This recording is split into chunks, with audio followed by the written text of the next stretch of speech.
عزت نفس کی ایک شکل یہ بھی ہے کہ آپ اس شخص سے دوری بنائے رکھیں جسے آپ کی قدر و قیمت کا اندازہ نہ ہو۔ آپ جتنے مرضی باصلاحیت، ہنرمند اور قیمتی ہوں، مگر ہر بندہ آپ کو نہیں سمجھے گا، آپ کی عزت ہر بندہ نہیں کرے گا،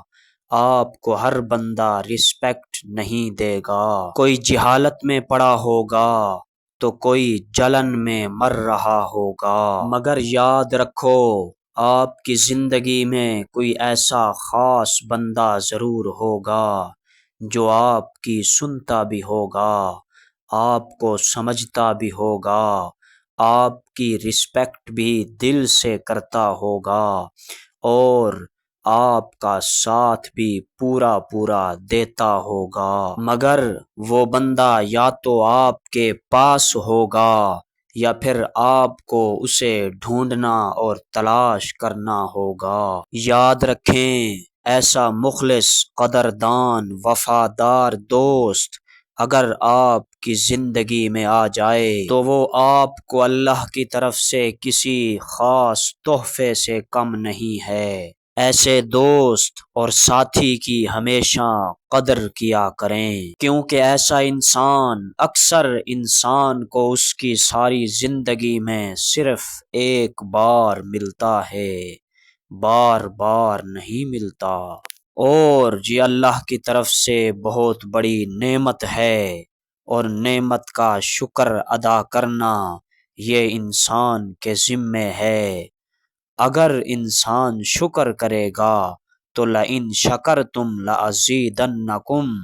اللہ اس کو بڑھا چڑھا کے دے گا، اللہ اس کی زندگی میں کئی مخلص پیدا کر دے گا، اور وہ مخلص انسان اس کو وہاں تک لے جائیں گے جہاں تک جانے کا اس نے خواب دیکھا ہوگا۔ لہٰذا ہر شخص کے پاس مت بیٹھیں، ہر شخص کو اپنا وقت مت دیں، ہر شخص کے ساتھ ہر بات مت کریں، ہر شخص کو اپنا خیر خواہ اور رازدان بنا کر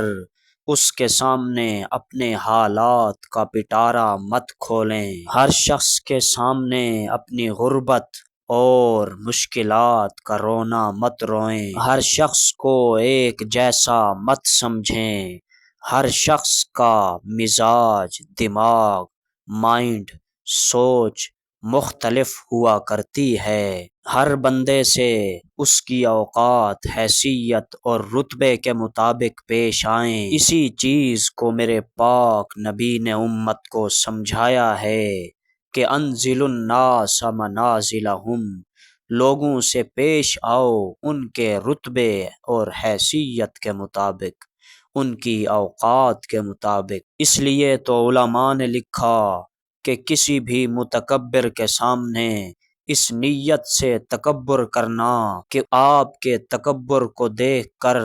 اس کا تکبر مٹ جائے، لیکن آپ کے دل کے اندر تکبر نہ ہو، سامنے ظاہری طور پہ تکبر ہو، تو آپ کو اس پہ اجر و ثواب ملے گا۔ اپنے آپ کو پہچانو،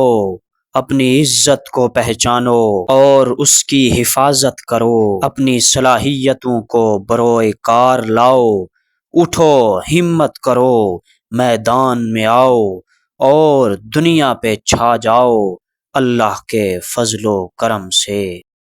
اگر کوئی بلا وجہ آپ کا دشمن بن جائے تو مان لیجئے آپ میں کچھ خاص ہے، سامنے والا حسد کا شکار ہے۔ اس کی سب سے بڑی مثال میرے رب نے قرآن میں بیان فرمائی کہ میرے نبی کی بعثت سے قبل مدینہ کے یہودی اور مکہ کے مشرک آپس میں لڑا کرتے تھے، اور اس وقت مدینہ کے یہودی یوں دعا کرتے تھے کہ یا اللہ، تو نے جو آخری نبی مبعوث فرمانا ہے نا، جلدی سے اس کو مبعوث فرما، ہم اس کی تصدیق کریں گے، اس پہ ایمان لائیں گے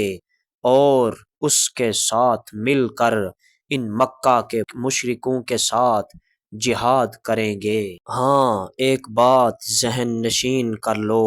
مدینہ کے یہودی ابراہیم علیہ السلام کے ایک بیٹے اسحاق علیہ السلام کی اولاد تھی، اور مکہ کے مشرک ابراہیم علیہ السلام کے دوسرے بیٹے حضرت اسماعیل علیہ السلام کی اولاد تھی۔ یہودیوں کو یہ تھا کہ نبی ہمارے اندر سے بنو اسحاق سے آئے گا۔ ہاں پھر وہ وقت آ گیا جب میرے نبی نے مکہ کی دھرتی پہ اپنا مبارک قدم رکھ دیا۔ عبداللہ کا در یتیم، آمنہ کا لال اور لخت جگر بن گیا۔ تو مدینہ کے یہودیوں کو یہ بات بڑی بری لگی کہ اللہ نے بنو اسحاق کے بجائے بنو اسماعیل میں اپنا آخری نبی کیوں بھیج دیا؟ بس ایک ایسی وجہ سے جو در حقیقت کوئی وجہ نہیں تھی، یہ میرے نبی سے دشمنی کر بیٹھے، جبرائیل سے بھی ناراض ہو بیٹھے کہ یہ اللہ کا پیغام اس نبی پہ کیوں لے کے آتا ہے، اور اللہ کے تو ویسے ہی دشمن بن بیٹھے، اور اس دنیا میں بھی اور آخرت میں بھی تباہ و برباد ہو کے رہ گئے۔ دو لوگوں کے درمیان کا تعلق ذہنی تناؤ کو ختم کرنے کا ذریعہ ہے، لیکن اگر کسی تعلق میں ذہنی تناؤ ختم نہ ہو تو ایسا تعلق ہی ختم کر دینا چاہیے، کیونکہ ایسا تعلق محبت اور قربت کے بجائے نفرت اور بعد کو دعوت دیتا ہے، اس لیے ایسے تعلق سے دور رہنا ہی بہتر ہے۔